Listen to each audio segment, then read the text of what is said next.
Welcome to Go Sports Live. I'm Matty Marshall. Got Greg Siewers here from Los Angeles Infamous. What an amazing performance from them at the last event, making it all the way to the finals. So wanted to touch base with Greg and talk about what a change of turn of the tables as far as the result is concerned. But I crunched the numbers, Greg, and I want to kind of go back down the memory banks a little bit here. Last season, talk about those two events and then how you guys got to here, because kind of a similar story, similar team, just drastically different results. And I kind of want to diagnose what the difference was, and then just kind of want to talk to you about your glorious career. Because after talking to you at the end of the last event, it does look like we are going to be losing you at the end of this season, which I think is a giant bummer. I'm going to hope to change your mind at some point in time between now and the World Cup. So let's just get your thoughts on that real quick, and then we'll dive in and talk about this last event. I'd like to get your thoughts on some of these other teams, because it was a pretty crazy event, and we're about a month away from the next major. So let's talk about your retirement first. Sad face. Retirement first. Yeah, sad face is right, man. I joke with my people here at the gym all the time, I've literally been playing paintball more of my life than I haven't, which is just ridiculous to think about.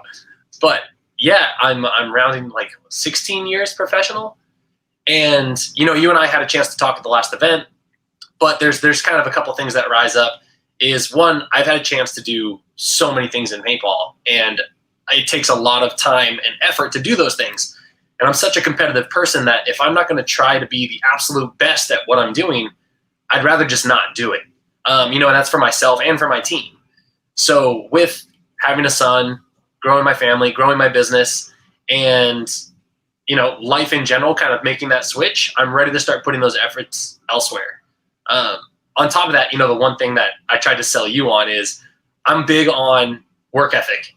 And my whole time in paintball, I've always wanted to do all the little things. I want to go shoot pie plates. I want to go drill. I want to go run sprints. I don't want to anymore, man. It's brutal, but, it's just one of those things I've come to terms with. And it's not that I hate paintball. It's not that I'm not going to miss it. It's just a change.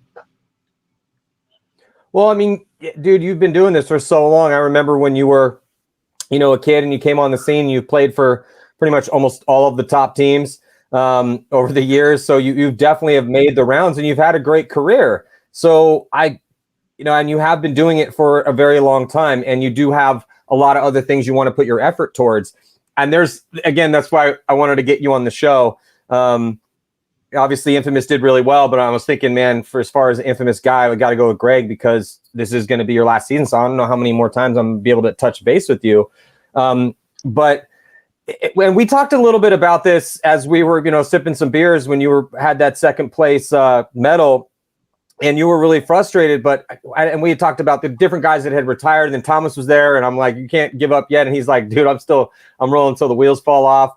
But we had Oliver on the show, and we've talked about this before a little bit on different shows with different people. But if you don't have like that big chip on your shoulder that makes you want to go do the little things, there's different versions of that chip, and you can call it what you want. The ego, the demon. There's different names for this phenomenon. But there's different versions of it. I feel like you still have the passion, because when you were talking about this event and how you played and the results, like I can tell you're still a competitor. You definitely care. You were like, dude, whatever, second, cares, don't even, whatever, man. I'm just just sipping this beer and enjoying life right now. You were pissed about the result. You were pissed about this or that. I mean, you were very animated. But then there's also that other side of things. That is the thing that makes you get up early to go shoot pie plates. And you're like, dude, I don't want to shoot pie plates anymore. I want to take care of my kid, grow my business, and, and do all these other things. I still love playing the game. I don't mind going to practice, but, I don't want to show up by myself and run drills, until the cows come home. And you used to be down for that. So talk to me a little bit about those different sides of that same coin as far as the passion is concerned? Well, I think, and I guess this is a pat on my own back, is if you're going to be a great competitor, which, I believe myself to be, and if you don't, you need to figure out how to think about yourself that way. Otherwise, you're not going to make it, right? But you're always going to have that chip.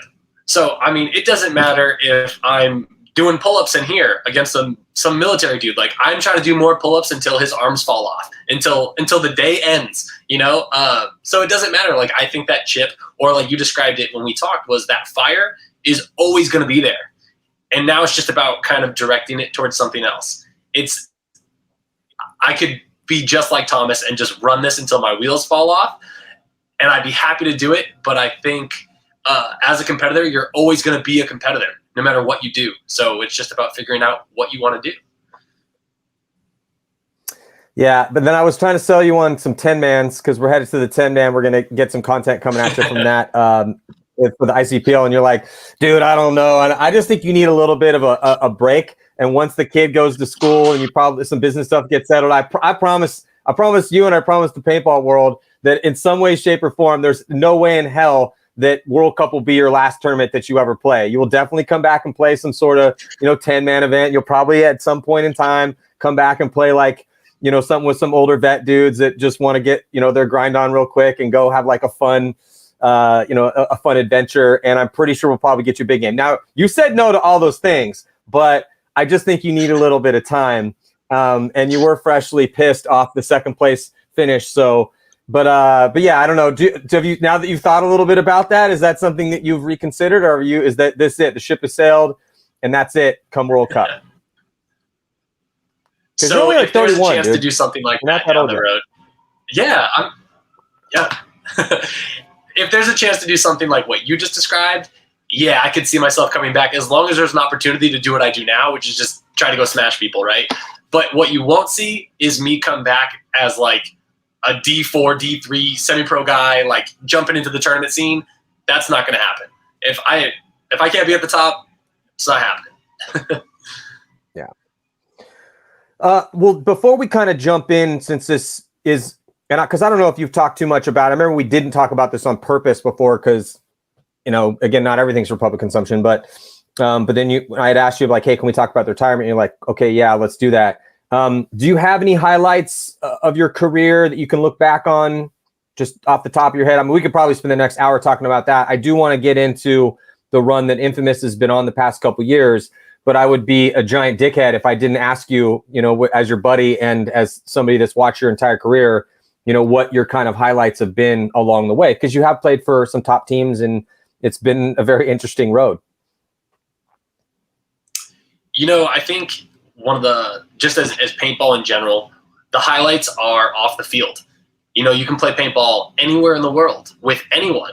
And it's such an incredible thing because the opportunity, I always tell people, I lived my life backwards. I lived like a retired man. I went and did whatever I wanted to go do all over the world. And now I'm trying to go like the other way, do the family and business thing. But it's, I think all the memories come from different events that I traveled with the guys with, had time to spend with the guys with, no matter what team I was on. But the highlights in the game and on the field were achieving goals. Every step of the way, I always had a small goal, like, all right, make it to pro. Okay, make it to pro by this age. All right, become a threat on the field, win a tournament. And just achieving those things, I found, like, as a competitor, there was never like a hoorah moment more than a couple seconds. It was always like, finally, but achieving those goals along the way was just so satisfying internally. I think those things made me who I am. It's so funny because it's such a reoccurring dream, not dream, but theme, because it's just so true. Is that every time I go down memory lane with dudes that have been doing this for a long ass time, they always say the same thing essentially. And a lot of it is, you remember the wins are awesome. It's great. Like being at World Cup and being at the same exact place that I got to win the World Cup at and win the series. I didn't even know it was going to be there. Like, anyways, longer story, but I'm driving there and I got to feel that feeling again. But I hadn't really thought too much about that specific moment. And I remember driving there and how hammered we were, drinking out of the trophy. It was great. But it's when you do look back on your career, it's kind of more of the struggles, and the camaraderie during those struggles that resonate at the highest pitch, the biggest, tone, and something that kind of reverberates through your memories are those, like you said, kind of like, oh, I want to do this, and the climb, and I think that metaphor of the climb is so crucial, and appreciating it as much as you can, because it's such a pain in the ass. It's a bitch when it's happening, and it's hard and it's humbling. And then when everyone's like, you want to get that win. Oh, we got to get that win, baby. There's no feeling like winning. And like, yeah, that's very true. There's no feeling like winning, but then you win. It's like, look at Dynasty. They win the World Cup. They come into this first event. And I do want to get your thoughts on some of these other top teams, but it's like, what have you done for me lately? So they're always going to be able to have that magical 20th anniversary insane run they did at World Cup. Of course it's going to be dramatic. It's Dynasty. They've had this amazing dramatic career. It's been fascinating to watch and play against them all those years ago. So they get that. They'll always have that. But then boom, next year starts and you're right back in it, and they lost the first 2 games. And it's just like, oh, Jesus Christ. And you're right back into that grind. So talk to me a little bit about, because this is something you and I have spoken about before off camera tons, is that you're all about that. Like you're a fitness guy. You're obviously, anyone that's been doing pro paintball for a long time, you got to be down to get in the trenches and grind. That's why that became a sports metaphor or a sports cliche essentially for the game, because it really is, dude. It's like, it will grind you down to the nubs, because it's not like you get to, drive your Ferrari to your mansion, after a grinding crazy day where you got shot 450 times. Yeah, we're talking about winning, and I think people see winning as like a step up for them individually or a step up for their team. But I really don't see it that way. I see winning as a reset. Now you have another chance to win. It's like, okay, all the losses went away. You won. You're respected again. And now you have a chance to do it again. So all it is like, all right, we're still here. Boop. Like, there's my entry fee. Yeah. Not this big hoorah, I'm the best now. That doesn't really exist once you do it. Yeah. Well, you get to be the best for a tiny touch of time. Just the tiniest little touch of time you get to be the best for. And you get to go home and you get to tell everyone you did it. And people will look at you differently. There's that too. I mean, that's a real thing, because you get to keep that glory. Glory attained is glory you keep, and you will always be able to have that. So if you get to be a certain echelon of whatever it is, everyone knows that king shit business dude. They're like, oh, this dude's made so much money, crushed it in this and that. And that dude shows up and you're like, hey, what's up, man? Nice to meet you, respect. And then if you go to the paintball field and you see a Greg Siewers roll up, you're like, oh, dude, that's Greg over there, bro. Dude, he's a savage. It's like, you get to keep that. You get that. But that's almost not for you. That's almost not something that's really, that's like trying to catch water with a sieve, dude. It just goes right through. It stops for just a moment. Again, just a tiny touch of time. And so, and even if it's cool to have that. Yeah, it's cool to go around and for whatever you may be, you're respected for. That's awesome. But again, that's not really something that's for you, because the way the human mind works. Typically, we're constantly, you're haunted by the past, you're scared of the future. You're dealing with those instances constantly. You're trying not to be haunted by the past or scared of the future, trying to live in the moment, which is why doing things like paintball is so fascinating, because it forces you to lock into that location where exactly you are at that exact moment in time, doing strenuous things physically, hiking mountains, trying to lift heavy weights, whatever, bringing yourself into deep end on some cardio, whatever it may be, man, jiu-jitsu, getting strangled, unconscious, all that is great. It locks you into the moment, but it's just one of those things, because you've definitely been in this deep end. So do you have any, because I do want to get on again, you and I could wax philosophically about this forever, which is why I hope I get to get you on the show again at some point in time. But do you have any like advice or any specific things that you do feel like you would say to the dudes coming up that want to have your career? Ooh. Yeah, this kind of leads into what you were saying before, is you talk about the grind, and it's a bit of a cliche, right? And, fortunately for me, I fit that cliche, like that is who I am. I want to know that I outwork the guy next to me, the guy in front of me, the guy walking by me. Like, that's how I build my confidence, is I'm like, all right, I'm going to work harder than that guy. No matter what, he's going to stop before I do. But that's not for everybody. However you find your mental strength, your more so in paintball, your mental confidence is what you need to go with, right? So if that means you act a certain way, if that means you prep a certain way, or if that means you grind, do that. But whatever it is, own it. Don't let what I call the divisional mentality get to you. More is not always better. Maybe that's me, but that doesn't have to be you.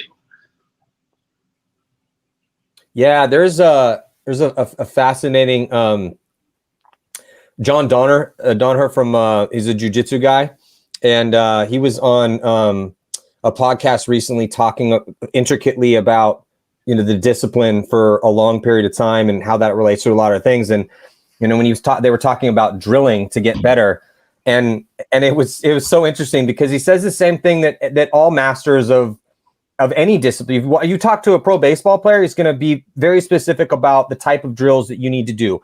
A golf pro, same sort of thing. A professional paintball player, same thing, dude. Like it's what are you doing with the time that you're spending engaging your brain in this specific activity? Like and then what's resonating and what are you getting out of that? So, it's.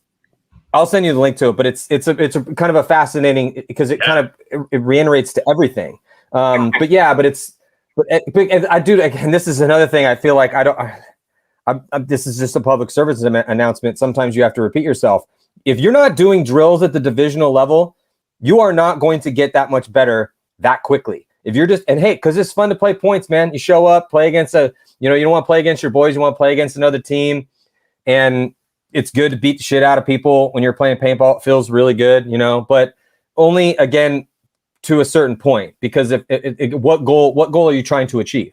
And I know I talk to these up and coming teams and I'm like, what is your practice structure? What does it look like when you go to practice? Oh, we show up at 8:00, 9:00, whatever. We get together, we bullshit a little bit. We get out there, we play points, play a ton of points though, man. We're playing, 50 points in a day. And I'm like, well, do you guys run situational awareness drills? They're like, well, we kind of do that on our own occasionally. I'm like, you're never going to catch Houston Heat, San Diego Dynasty, Edmonton Impact, Los Angeles Infamous, the top, 150 to 200 pros on planet Earth. You're not going to catch those guys if you are not willing to put yourself in very specific learning moments.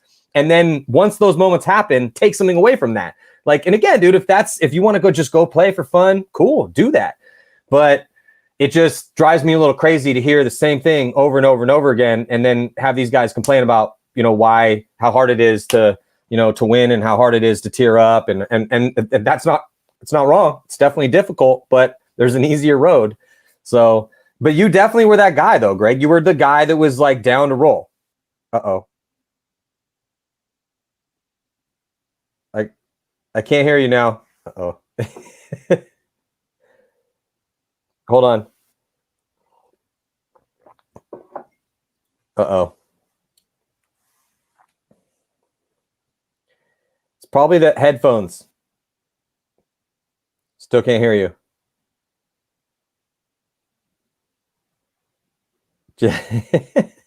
Still can't hear you.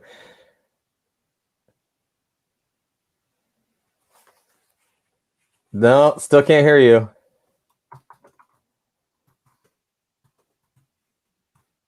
All right, we're going to try to get Greg's audio back up. Can you hear me? Give me a thumbs up if you can hear me. Okay, so you can hear me. Yeah, I just stopped being able to hear you. We might need to restart here. We will see, because the internet is working.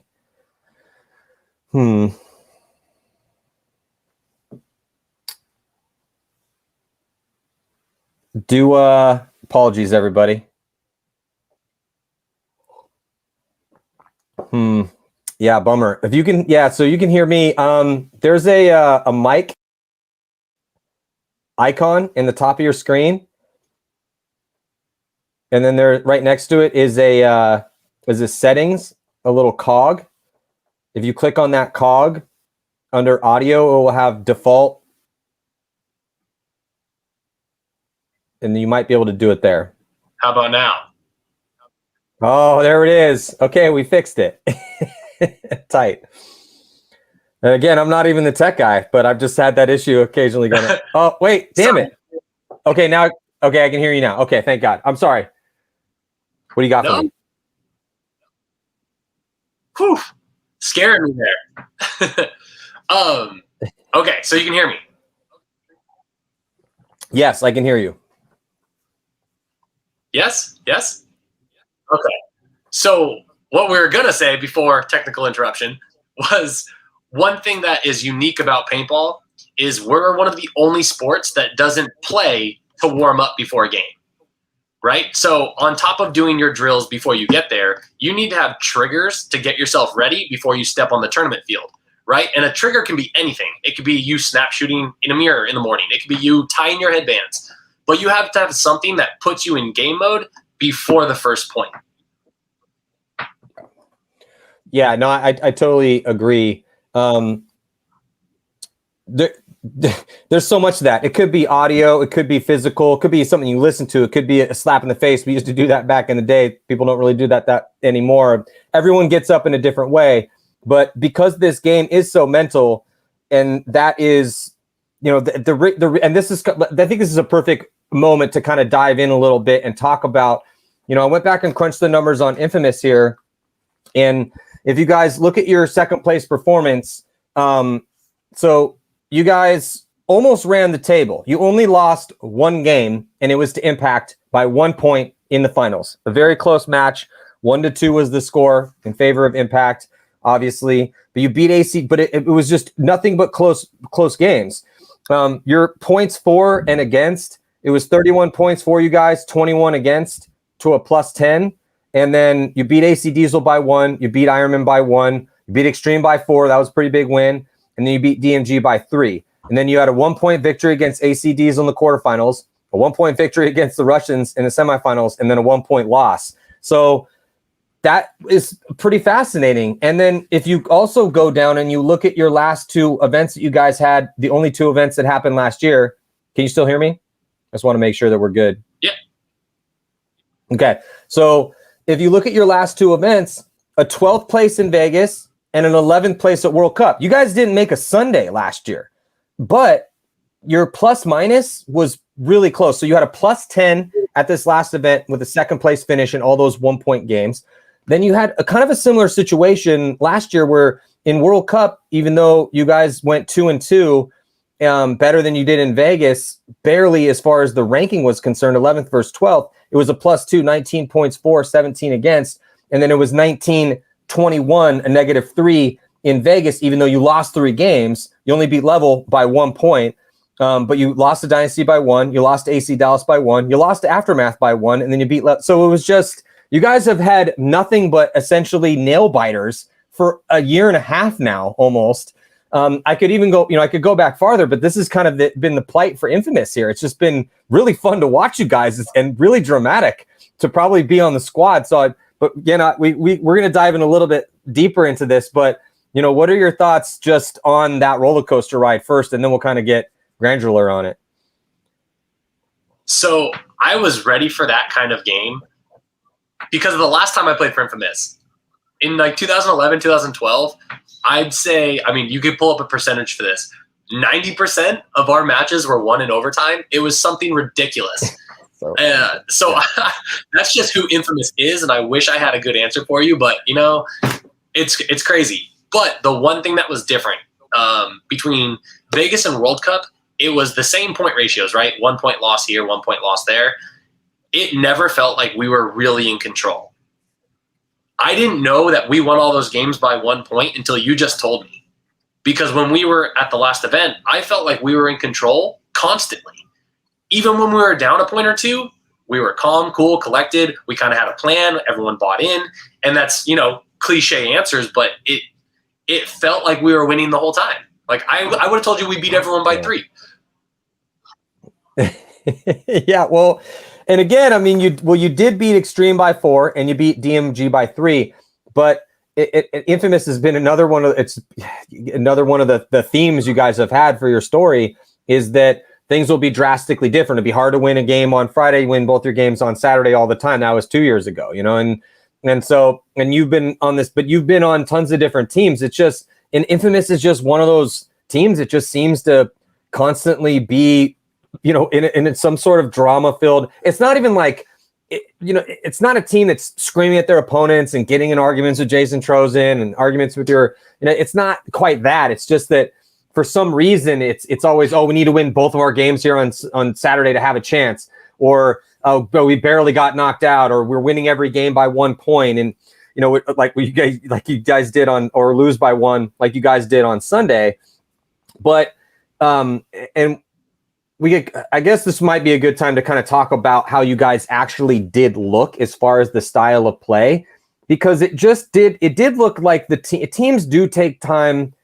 You know, it's part of the deal. You know, you bring guys in and they play together, and sometimes things click or gel or whatever you want to call it faster than others. But it really did look like you guys were like almost one machine, kind of working very well together. And when you look at, and you were throwing your guys around in different places, I love the looks that Travis, you know, hats off to Travis Lemansky and keeping the team around for this long. It's been one of the most legendary teams in existence. And it's just been really cool to watch and to play against back in the day. But it just, you know, you guys were kind of becoming harder to scout. Part of that was, you know, you were kind of going different places. Thomas was going different places. I mean, you had a lot of guys that were kind of interchangeable in different looks and different attacks. And then you're getting some rookies to play pretty well too. Some newer guys on the squad. And then the seasoned vets were stepping up. And then you've gotten Callie back, and Cody's become such a, you know, huge dominant force out there. I mean, I really think that you guys, if you guys continue to feel this vibe, you guys could have a really good run this year, which would be amazing for you to top things off with a huge run with the team that you've played with before, one of the longest running teams in the game. But how did it feel from a strategy standpoint? Take me back to that. For me personally, it was one of the coolest things I've experienced in a long time. Because I mean, if you look at my 16, 15-year career, whatever it is, again, 90+%, Greg, 3-1, 3-1, 3-1. So it was really cool to go out to the box and have options. I told the guys after the event, not during. There were multiple times I was walking on the field like, what was I supposed to do again? Oh yeah. I remember now. Because I had so many options as to what I was doing. But we figured it out early. So we actually were just talking about this in our group chat. We played X Factor the first weekend. And straight up, the first day, they beat the brakes off us. It was what it was. They were just more ready for that field layout. But by the time we got to weekend 2, like, we didn't get discouraged, and we came out swinging. And it was at the second practice that we really started to swing the bodies around. And honestly, I know a lot of that is master plan on Travis's part. He only feeds us the information that we really need. But some of it was a little fluke-esque, like, oh, Greg, why don't you just go up the middle? Let's try it. And it happened to be a really good game. They're like, well, we like that. Do you want to go again? I'm like, of course I want to go again. So, and then the same thing with Thomas. You know, he got up there once on a good move. It worked out really well. We go, well, there's another option. And that's how it really developed. But I think what made us so adaptable to all the teams that we were playing is that we did have quite a few audibles on the box where we said, okay, here's our game plan. There's one safety net. And then based on how the other team lines up, determines what we're going to do. So we weren't really putting the play together until the last 3 seconds. But everyone was comfortable doing it. So I think it made us, 1, unpredictable, but 2, more confident, right? Because you get so many opportunities to make your own decisions. Yeah, and then you guys, the role of it was that, or the way it rolled through and the momentum and how you guys looked was that you kept looking better and better because day one, you're in with Ironman, AC Diesel, Extreme, and DMG. And the first day, lo and behold, 2 1-point wins. Then the next day, you looked even better. Now, obviously, Extreme and DMG not ranked as high as Diesel and the Ironman. So those are teams that you should, put up a bigger point margin wins with. Then you get AC Diesel again. So, and I think this is got to ask you about AC Diesel. AC Diesel is one of my favorite teams to watch right now. I really think that they have an incredibly bright future in front of them. I didn't know how they were going to respond with how well they played at World Cup coming into this, this season. I know they've been playing a ton of paintball. They only got stronger in the off season. And to me in the prelims, the way that they were playing on the snake side was probably as good as any team out there with the way that Roberts and Henningberg, Nate Roberts and BJ Henningberg were playing lights out on the snake side. I don't think there was a better 1-2 combo on the snake side in the prelims. I mean, we could definitely have a conversation, with Damage and Impact and a couple other squads, but just having that 1-2 combo, they just always had a threat. on that side of the field, and they actually were struggling a little bit on that D side, which was the strong side of the field. But talk to me about having to play AC Diesel twice and what you think about the future of that squad. So it was actually more than twice because they were our second weekend of practice. So we spent 2 days playing them before we began the event. Right? So I was actually really proud of us. Okay. Come up and practice and then beat a team twice, which is already hard to do. But how did you do? Well, just real quick. Right. How did you? Just real quick. How did they do? How did you do in practice against them? I hate to say 50-50, but maybe we took the upper hand just a little bit. But if so, it wasn't by a lot. There was definitely no blowouts. We had some good looks. But I think you say they were struggling a little bit on the Dorito side.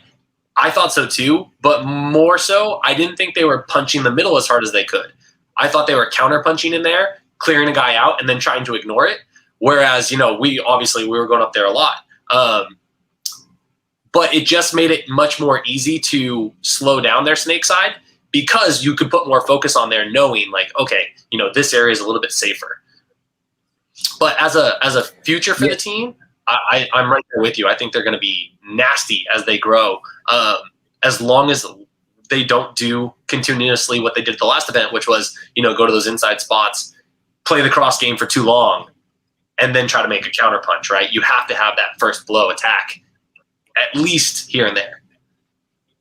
Do you think that this is jumping ahead slightly, but it just popped in my mind, just, looking at your scores and what you had just said as a criticism essentially for AC Diesel, you guys played relatively hyper aggressive on a field that was a mix. It was probably one of the most complex fields as far as what we saw out there in recent memory, because the D side was the strong side, but because it was the strong side, and I think some of these, after reflecting on a little bit, I think some of the D side players didn't have their best events because they maybe felt a little bit of that extra pressure in the sense that they wanted to get out there and slaughter people. Finally, we get a D side that's a strong side. I need to, the blood, they see the blood in the water before the blood's even in the water.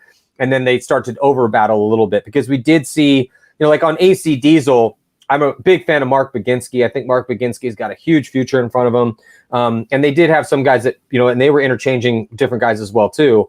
But he struggled a little bit in the beginning. And I remember on was, little bathroom break, because it's like we don't really have long breaks up there. So sometimes I'm running to go to the porta potty real quick, and I see the Iceman, and I'm like, what's up, Ice? And he just looks at me. He doesn't even say hi. He doesn't say what up, Matty. He just looks at me and goes, I need to play better. Like, it's the first thing out of his mouth since I saw him World Cup, and because of and that's what I like about Mark Baginski, man.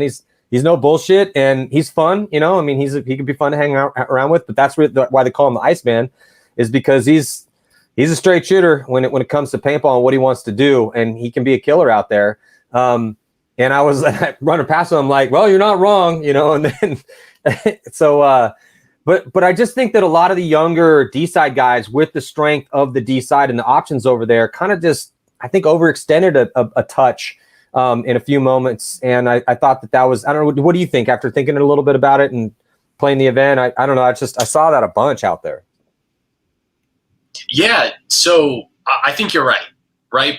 But the guys who were trying to be hyper aggressive were almost getting a little caught up, because there was a lot of games where that Dorito 3 or Dorito 4 were actually better bunkers than the 50 brick, just because playing inside from that 50 brick was really dangerous. There was a lot of bounce shots coming in, and wrapping the outside, you could only really start shooting people if there was no one in front of you. So if you were too hyper aggressive and you got in there really quick, you were almost stuck, and then you end up trading out.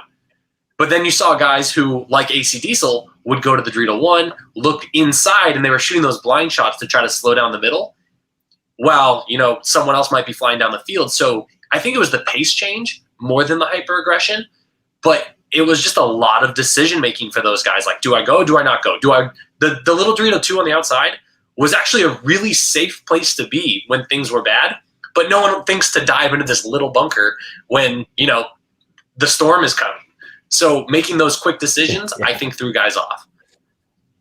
Well, you and the reason why, so there's a couple things I wanted to, that I all came to my mind at the same time. The thing I was going to ask you about was, because you guys had played a pretty high pace of points, but 9 points in the AC Diesel match, 7 points in the Ironman game. You're out there playing 12 points in the Extreme match. You played a shit ton of points, man. That's a lot of points. And then you go through 7 in AC Diesel again on Sunday morning in the quarterfinals. You play 7 against the Russians, and then you guys play 3 against Impact. Impact had a bunch of big wins, but they had a little, and they did play 9 points against X Factor, but their match against Damage, I feel like that warmed them up to play these longer points. So their match against Damage in the semifinals was a 3-1 game. So you almost couldn't have picked a better opponent for Impact to warm them up, to win a game, to go play a really low scoring game against a team that was playing pretty aggressive and was playing a lot of points. Do you think that had something to do with the loss in the finals? No, but it could have helped them, yes. But I don't think it had to do with the loss. And there's no easy way of saying it, right? Nothing against Impact. They played a great game. They won the tournament. But in a 2-1 game, we threw away 2 points. Oh man, that was close. We threw away 2 high body situations with positions that we easily should have won. And we made mistakes, right? In a 2-1 game, that's kind of, that's brutal. But that's, no, I understand, but that's kind of, and we get, again, I totally trust, I appreciate your opinion on things, but that's kind of my point. If you're in a high body situation and you've been playing a ton of points, the moment is not as immediate as it is when you're playing a 3-1 game in the semis against a team like Damage, where every head check is a big deal. Like when Damage plays slow sometimes, and they don't on Sunday. And so that's kind of my point. You guys are in this situation where if you just play a little smarter, a little, and just kind of pump the brakes slightly, high body situations are when you're playing a tough team, it requires patience, but also the tenacity to make the move when you're not getting shot at. Because obviously, if you have more bodies than they have, then not everyone's going to be getting shot at all the times. And being able to understand and recognize that is a big deal. So that's kind of what I was leaning towards. And again, if you say that still that has nothing to do with it, I'm with you on that. I just had to ask that question because going back and kind of looking at the roads to get there, Impact did play again a decent amount of points, but they were smashing people in the prelims. They beat the brakes off of Heat 6-1, beat Uprising 6-1, they beat Energy Elite 7-1. They had a close game win against X Factor, and then they play X Factor again, another 1 point win, but that was a lot of points played. And then they played a pretty slower game against Damage and won that one 3-1. And then they go play you guys and only 3 points scored. So it kind of it came down to not a ton of instances where mistakes could happen and you could recover from it because so much time it got burned off the clock. Yeah, you could sell me on it for sure, right? They were comfortable when they got into those positions. I just think that the mistakes we made weren't based on something they did in the low body situation, right? I think it was miscommunication or I guess one poor decision, right? We got the major penalty. That was poor.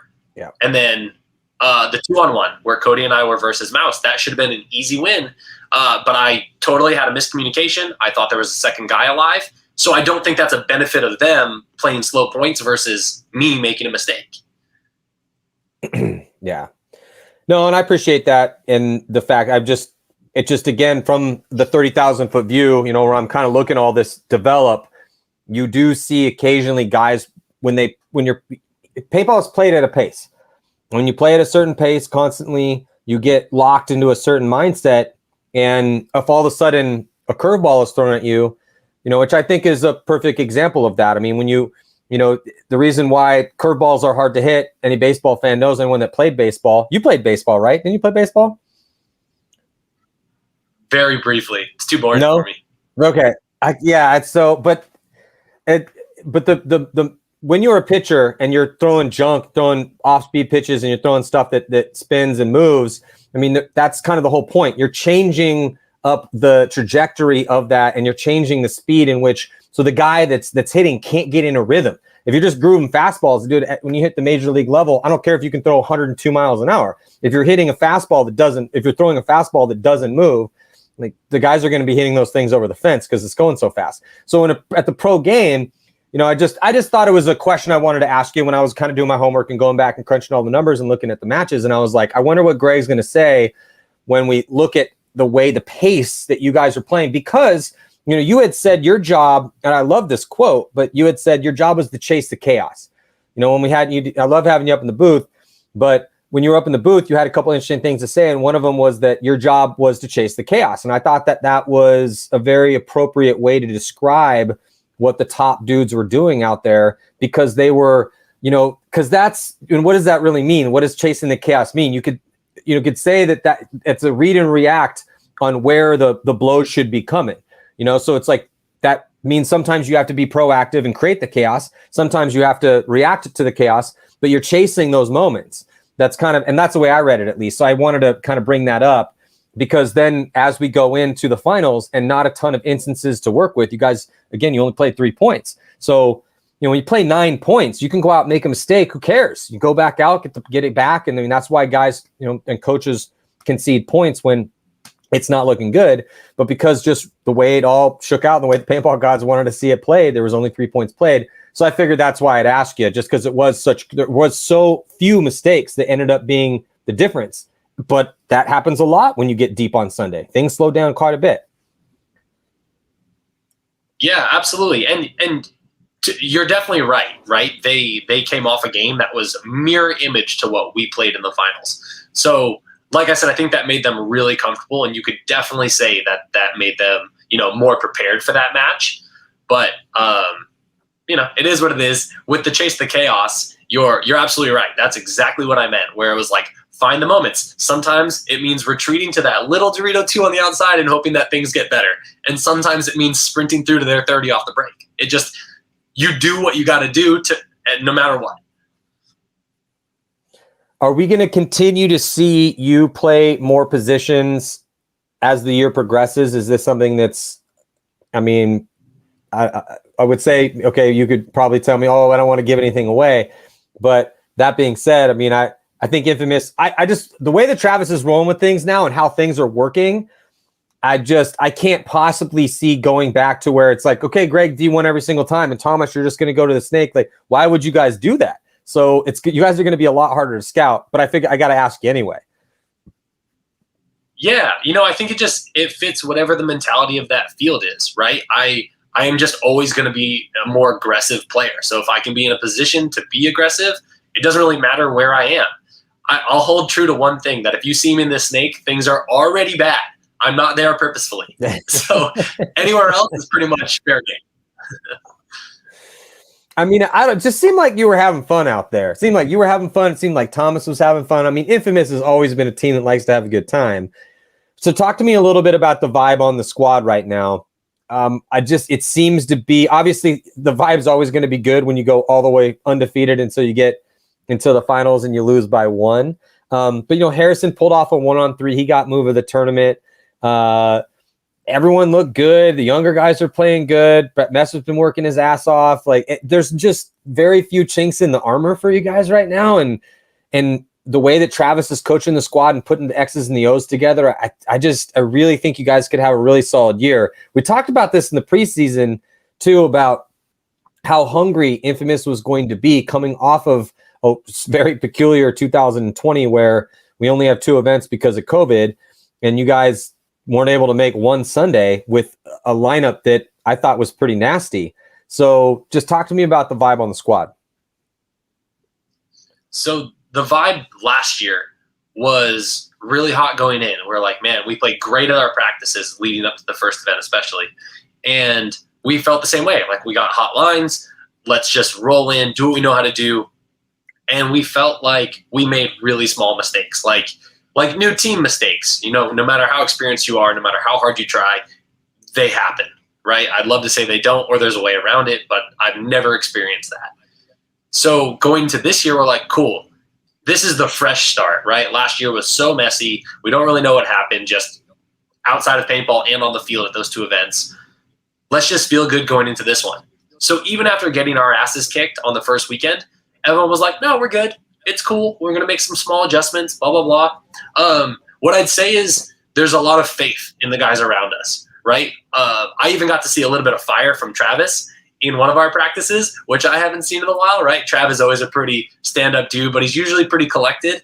And I saw him start ripping into people, and I got excited. I got extra fired up to go play because everyone's at that level right now. You know, if someone were to pop into our group chat, all it is, dude, I'm drilling, I'm practicing, I'm doing this, and all the guys are supporting it and challenging each other and ramping each other up to do more. It's awesome.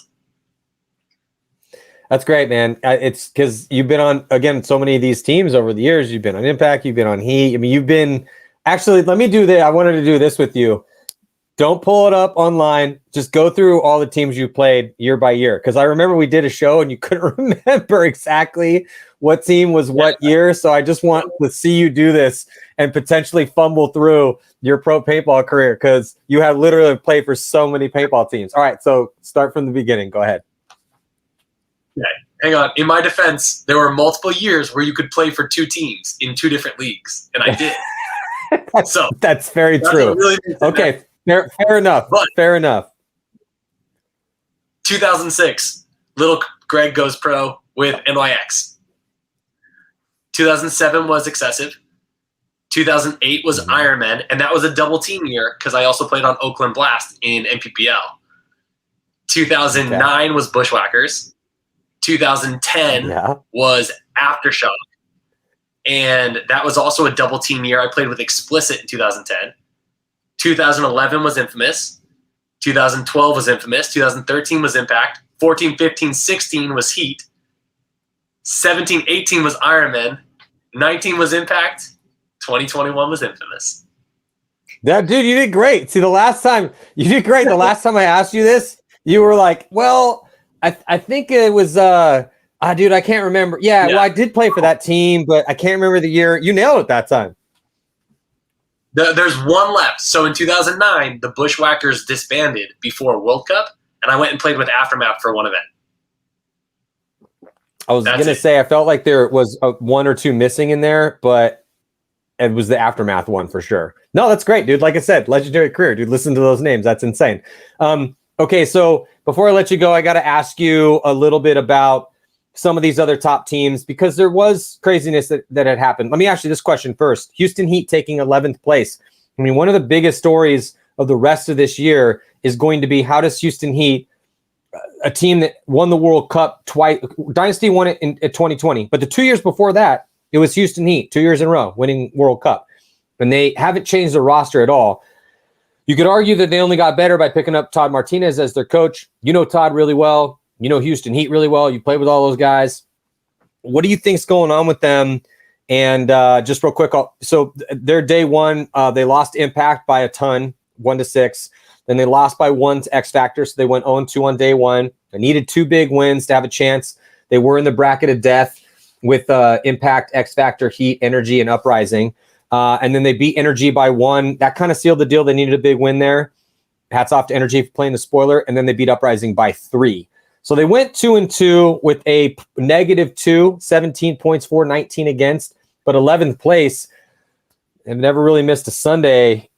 I mean, it's got to be. I just wanted to, you've been on all these teams. What do you think, man? I think that it's simply an adjustment. I would not expect another bad showing from Heat. Just, we all know what they're capable of. We all know those players. And I think it's simply an adjustment of Todd coaching.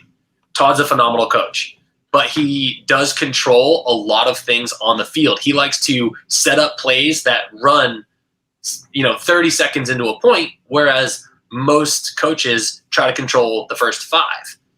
Well, Houston Heat, at least when I played for them, made a lot of on-field decisions, not necessarily audibles, but a lot of, hey, man, Matty, when I play with you, this is what I like, this is what I want to happen, da-da-da-da, and you decide that in-game. So I think there's a little bit of, maybe not conflict, but difficulty adjusting to that. And that's my absolute best guess because nothing else has dramatically changed for them. But no matter what, I wouldn't expect to see that again. Yeah, I agree with you. And I actually got a chance to, on my flight to Charlotte, I had Ryan Moorhead and Chad George. I got there a little early because we had a bunch of people we were dropping off. They got there early too. So I got a chance to have breakfast with Chad and Ryan. And then we had a decent amount of layover. So I got to have some sushi with them in Charlotte as well too. So we talked quite a bit about a lot of things. Yeah. And I love Chad and Ryan. They're good dudes. But they kind of were just like, yeah, man, we didn't, the field wasn't our greatest field and we didn't have our greatest, we got, unlucky. They didn't blame it on that. They weren't making a ton of excuses. They said, we couldn't get any offense going. And then that put us in spots where we had to then risk even more. And that didn't work out. And we were bouncing more guys than we, everyone's going to get bounced. Everyone's going to have some shots that break, but it was just the give and the take. And it was just one of those situations, man. They didn't really have any excuses. It wasn't like it was Todd, it was this or that, it was the paint. They didn't have any excuses. They just said, we needed to play better. We'll play better at the next one. We've been here for a long time and it's all good, So, and they were very level-headed about it, which is what you would expect from Chad George and Ryan Moorhead. So I got to tip my hat to them in one of the worst performances that they've had. Just they didn't really seem too stressed about it, and they definitely know that they have the capability to come back. And we'll see what the field layout looks like for the next one. But yeah, I have faith that they will continue to look good. Especially, I do think picking up Todd was a big thing for them, and those guys still have a lot of paintball left in them, and they seem to be driven. And this is going to probably drive them even more. What do you think about Thunder? I can't go down the list of everything because I can't keep you here all night, but so I just cut up a couple more questions for you. But, Thunder was a huge story. They went undefeated in the prelims. They beat Dynasty. They beat Revo by 3. They beat Dynasty by 2. They beat the Breaks off a level by 5. And then they beat Aftermath by 1. So, and then they lose to the Russians by 4 in the quarterfinals. But man, what a good look for Seattle Thunder. What are your thoughts on Thunder? Corey Field might be the best one-on-one player of all time. That's my thought on Thunder. It's just on fire. Just gold coins just raining from the sky. He needs more. Someone get him some more coins. But no, they were playing great. The best part about the way they were playing is that there wasn't one thing happening. It wasn't like, man, their snake side is crushing it. It was across the board. It was like a little tit for tat. They were kind of figuring out where to go. Nobody was in a rush, which Thunder's never in a rush, but they just kind of like made the slow onslaught. And I think what really benefited them, from what I remember, is they were going up points early. Because if they win the first 2, now that team has to start playing into Thunder's paintball, which is like, kind of come at us. Yeah, they did exactly what you said. They weren't in a hurry to go anywhere, but they did push the issue on a field where aggression was working. And typically defense doesn't really work that great on most fields. Occasionally, every now and then, we'll see a very defensive field where locking it up can be the go-to move, especially if you go a couple points up. But this was not that field, and their D side was playing very well with multiple bodies. That was kind of another thing too. I mean, how you end up playing well, same thing with you guys with Infamous, with Impact, Damage, is that everyone was playing well for them. Anyone that they put out there was getting it done. So, and that's always going to be a blessing for you. So across the field, Snake side, which was stealing some points for them. The middle was very competent for them, but obviously they had some bright shining lights. I thought Gomez played well for him. Obviously Corey Field was lights out for him. Mapped him. Our thoughts go out to him because he's got his Achilles tendon injury. But we had Corey on the show. If you didn't get a chance to see that, go check out the site. But it just they're getting production for everyone. Patty Gleason played well. Warner, their new guy played well. Barolo played well. Everyone played well for them. So that's always going to work out. But 5th place for them, that's the best they've ever done. I'm just really happy for Thunder. We already talked about Diesel. I was a little disappointed from Revo. I wanted to ask you about Revo. Revo still took 8th place. They did make it to the quarterfinals, but they went 2-2 in the prelims. From what I have seen from their starting 5, and I feel like they should be, on the way up. And an 8th place is not terrible. Again, making it out of the wild card round, beating Aftermath, a scrappy young up-and-coming team. They beat Level by 4, but then they lost to Thunder by 3. They beat Aftermath by 3, beat Aftermath twice at that event. Then they lose to Dynasty by 2. They go 2-2 in the prelims. skate into Sunday, have to play in the wild card round, beat Aftermath, and then, kind of get beat up by Damage 1-6, lose by 5. To me, I was just disappointed in Revo. I don't know how close you are to those guys or if you've been watching them at all, but I'm going to be asking everyone what they think about Revo just because I feel that's a team that should be contending at this point in time with the roster that they have. Yeah, I fully agree. I mean, I think everyone has seen them as a contender now for at least a couple years, right? Where you're like, they could beat somebody. But I just felt like, at least from what I saw, because they were always playing the game in front of us, so I never really paid too much attention to those matches. But it was almost like the game plan was, we'll go out there and do it better this time. And then if one guy broke through, kind of like, oh, he made the 50 really quick, or he kind of broke onto the other team's side of the field, there wasn't a whole lot of like force or follow-up that direction. It was kind of a look over the shoulder, like, hope he gets it done. You know what I mean? I don't feel like they had a very coordinated push on this field versus like, oh man, somebody made it through. Good job. There's a point. It seemed uncoordinated. Yeah. Yeah, that was weird though. Do you think it was the field then? Because I feel like a lot of teams were a little puzzled by this field. I thought he was puzzled by this field. Dynasty looked puzzled by this field. Obviously, this complex conversation, we could dive down the corners of it with each individual player in each individual position. But just kind of the gist and as a whole, this field was a little perplexing. What do you think? It was. I think the guys that were playing really well are the guys that had freedoms. They didn't have to go to one spot and do one job the entire time, because I don't think this field layout was really set up for that, which hindered some people, right? But I also think this is one of the first times that we saw teams blatantly playing a field extremely differently. We had teams that the middle was where it was at, right? We had teams that wanted to go to the middle. We had teams that would rather just stay in the back 5 and not go anywhere near the middle. They'd rather go cross up the middle and make sure you don't get there, right? It was just so dramatically different, and it didn't line up with a lot of teams' style of play, and maybe that just wasn't theirs. Yeah, that's kind of what it looked like. They just looked a little puzzled out there. I thought Damage was as advertised. I think Damage could have a huge year. It's just, and I do want to ask you this question as we kind of close out a little bit, which we're getting there, but just how competitive things are getting, because, again, Impact with that first place. And I do want to touch, and we are trying to get Alex Goldman on the show. He's got a regular job where he works 9 to 5, and trying to get him dialed in has been difficult, but we're trying to get him dialed in at some point so everyone can hear about his story. But I thought him winning the MVP from the hardest side of the field was pretty amazing, because of how difficult that snake side was. And when we saw a lot of traditional snake guys, some of them kind of thrived in that chaos. Like you said, Chase, the chaos, they thrived in that unpredictability and having to kind of, deal with that mirror and kind of lock into a holding his own gunfight situation, but then knowing what's happening in the center and on the D side, pop up and steal some points over there. Sometimes use a sledgehammer to get through if need be. And some guys just weren't thriving in that situation at all.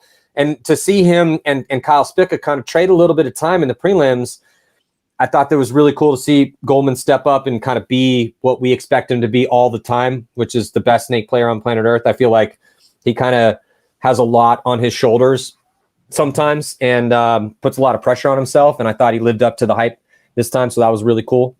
I thought he earned that MVP. And then I thought it was cool to see Matt Jackson kind of take a starting spot. And even though they were rotating through lots of guys, and he'd never won a tournament before, so I thought that was pretty cool too. So, but let's talk about Damage real quick. Well, real quick, do you have any thoughts on that since I got you here?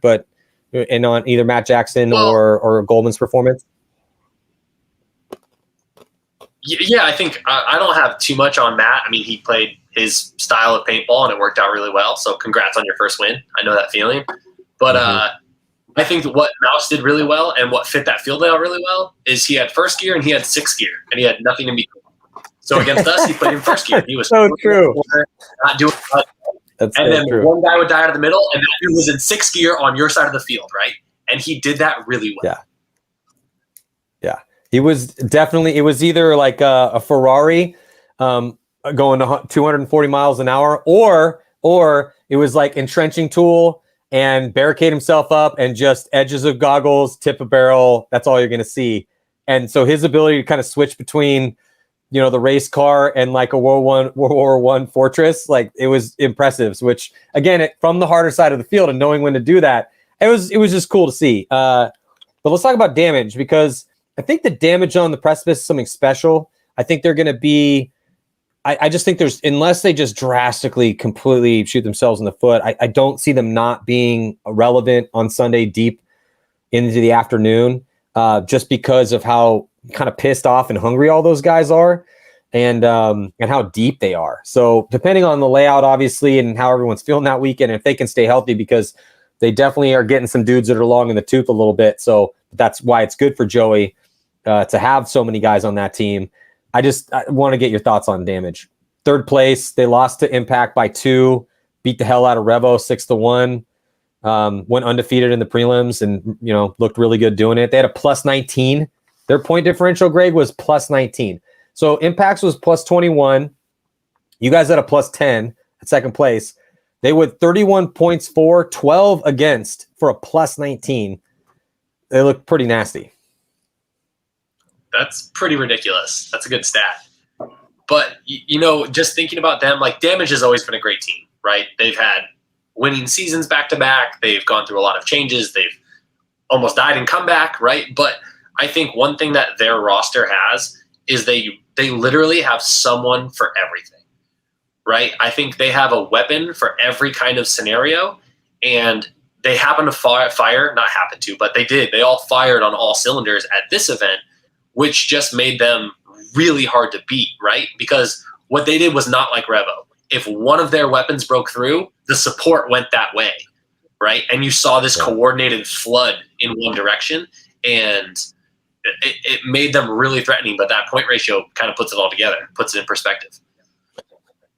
Yeah, they looked very fluid. They looked very pissed off. They looked hungry. Their stars played well. I mean, they're pretty much all, kind of everyone on that team's a star. They beat the Russians by 3. They beat the Outlaws by 4. They mercy ruled the ML Kings. They beat AC Dallas by 5.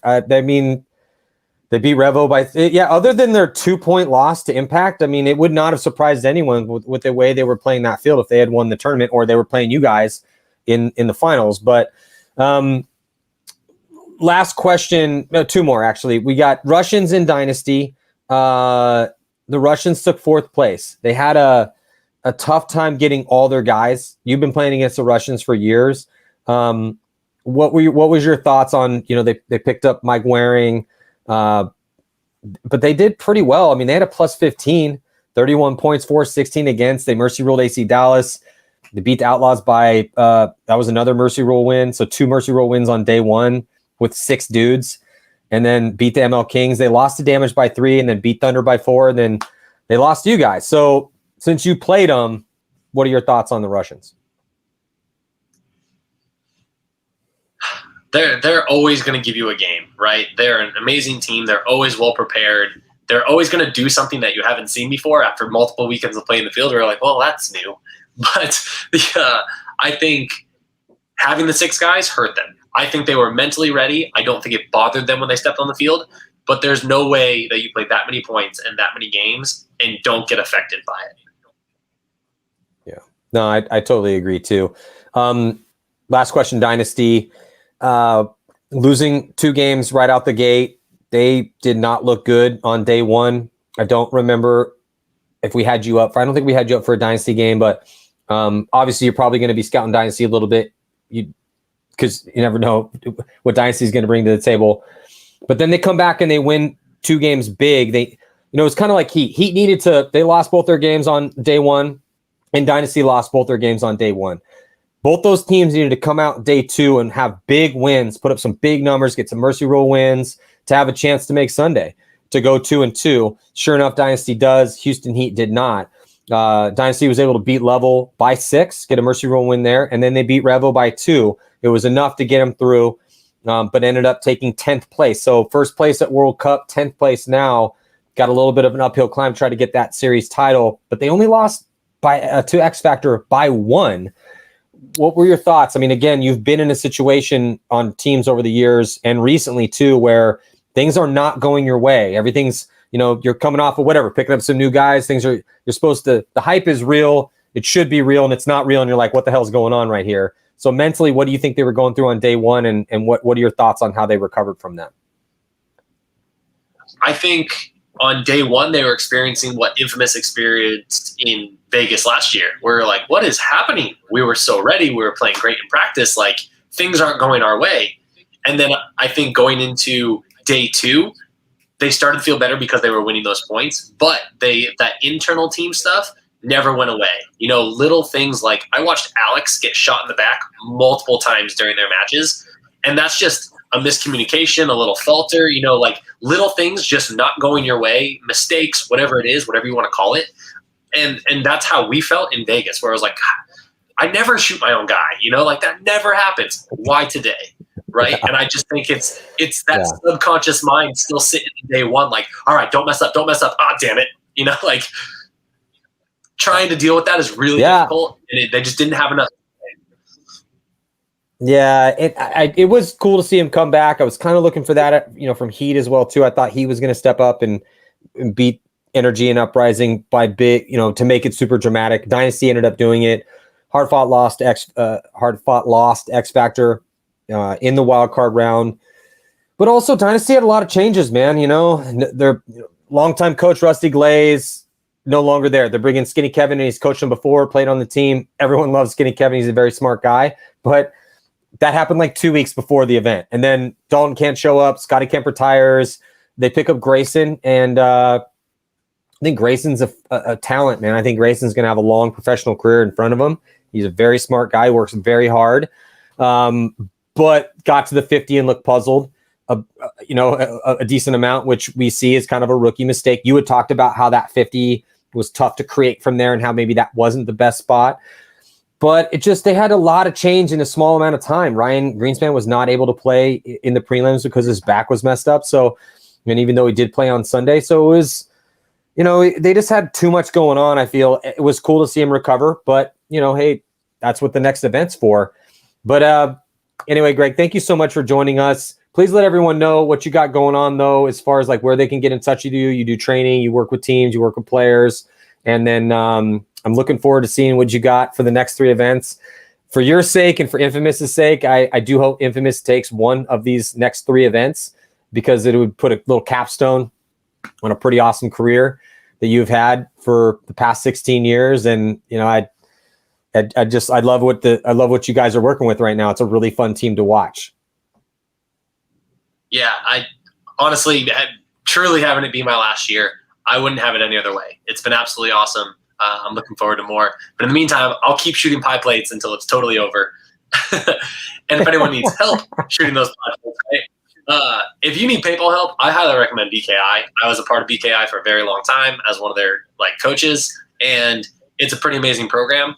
But if you just want to never get tired, that's when you come see me, right? If you just want to do all the weird exercises, make sure that you can be an every point kind of player, come see me. That's trainwithmap.com, online programs, meal plans, stay dangerous gear, because, maybe some Chase the Chaos gear should come out, but I like always creating something new, entertaining, right? And trying to find my replacement, Well, Greg, it's been a pleasure. As always, thank you so much for sitting down with me. Everyone out there, hire this man.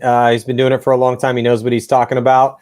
And yeah, Greg, no bullshit. I'm very much looking forward to seeing what you got for these next 3 events, man. It was fun to watch you play at this first one. You look creative out there. You look like you still had that giant chip on your shoulder that you had back when you were a teenager and you first went pro. So no pressure, but I am expecting big things out of you personally and Infamous as a team for these next 3 events, so you can go out in a glorious fashion. Thank you guys so much for joining us. Greg, thank you so much for joining me. We're going to be having shows coming at you here until we've got about a month away before the next major, but lots of paintball content coming at you here from Go Sports this year. Greg, thank you so much. Anyone you want to thank before we sign off? I mean, we have tons of sponsors, right? But just appreciate everyone that's made my career possible up to this point. And currently, that's Planet of the Clips, the guys over at Bunker King, Pro DNA, ProShar really helped us out at that last event. That was huge for us. And just putting it all together. So, thank you to everyone that I did mention and even the ones I didn't. Yeah, and Infamous has tons of custom gear that they've been dropping too. So it's been fun to watch you guys develop all that stuff. Anyway, thank you so much again, Greg, and everyone. Thank you so much for joining us. Yeah, I'm trying to get Mouse on the show.